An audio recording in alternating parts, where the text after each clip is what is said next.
We've been learning lessons from you as we speak here. I don't know if you could hear our conversation earlier, but when you've got gasoline above $4 a gallon still, and you're looking at 542 for diesel, I know you've pointed us to the distilled products here. Pay less attention to the crude. This isn't going to change, even if the price of crude starts to come down, when you consider refining bottlenecks, right? How worried are you? Yeah, I don't think it changes. And, one thing that's been missed is that we're down about 7 to 8 million barrels a day of refining capacity, much of which was knocked out by drones. And that means less demand for crude. So, yeah, crude oil prices are in the 80s, but guess what? The price of diesel is about $180 in every corner of the country without taxes. We are looking at the most expensive harvest season.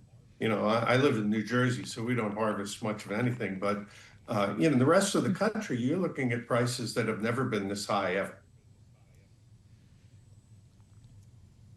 Well, So if they've never been this high ever, and we're considering the trajectory of where things will go, a lot of that may very well be dependent on crude influencing the price of product. And that brings us to the Middle East, Tom. If we consider the U.S.'s promise via the Treasury Secretary Scott Bessent to unleash a new campaign of unprecedented economic isolation against Iran, do you interpret that to mean potentially putting secondary sanctions on buyers of Iranian crude? What would that mean for global energy markets?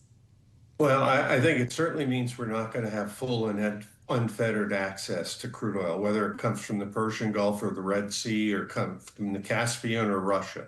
The crude oil flows are going to be suppressed. But like I said, if you've got 7 or 8 million barrels a day of global refining that's down, and in some cases it's going to be down into 2027, you don't have as much demand for crude oil. So I really think the refined products, and particularly the diesel side of it, America goes crazy about gasoline prices, but diesel is really the world product. It's the one that you use 30 million barrels a day or so globally versus about 26 for gasoline. I did a piece this morning looking at hurricane season, and I got to tell you, it's very, very frightening. All we need is any sort of probability cone in the Gulf of Mexico, and we go apocalyptic again. Man, that's a nightmare scenario. Tom, it does appear that this administration is bracing for a longer conflict than it was originally bargaining for. And we've had a lot of experts tell us here on Bloomberg TV and radio that it is very likely this will still be underway in some form when voters go to the polls in November, and maybe as we walk into the winter. And I'm wondering what all of that would mean for heating oil for those in the Northeast and other areas who are going to be looking to fill up their tanks in a couple months. Right now, you're looking at heating oil prices that are probably be above $5 a gallon. Wow. And you could get into crazy, insane numbers like $6 or $7 should there be a hurricane, or should if Russia has to import some diesel. They've been exporters of diesel to the tune of about 800,000 barrels a day in past years. So it's a significant crisis, and it's not just agriculture, and it's not just heating oil. You think about everything that moves across the country, it moves basically by virtue of diesel or marine diesel in some cases. So it's a problem. The jet fuel shortage or the jet fuel disruption that we had earlier in the year is gone. That's the good news. The bad news is, in order to ramp up jet fuel production, they had to borrow a little bit from diesel production. And that's the problem for the last 125 days of the year. Well, so is the only solution to this in the near term demand destruction? At what level is that brought, Tom?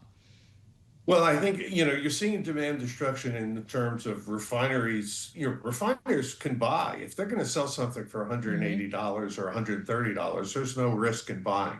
So there's no demand destruction there. It's just the inability to ramp up production that's been lost. I do think we'll see demand destruction in the middle of the barrel to a certain extent. We'll have to see how the harvest season goes. We've never had, we had a planting season back in 2022 where you saw sky-high diesel prices. We've never seen it for the harvest season, and that largely takes over, the middle of the country in the next 90 days.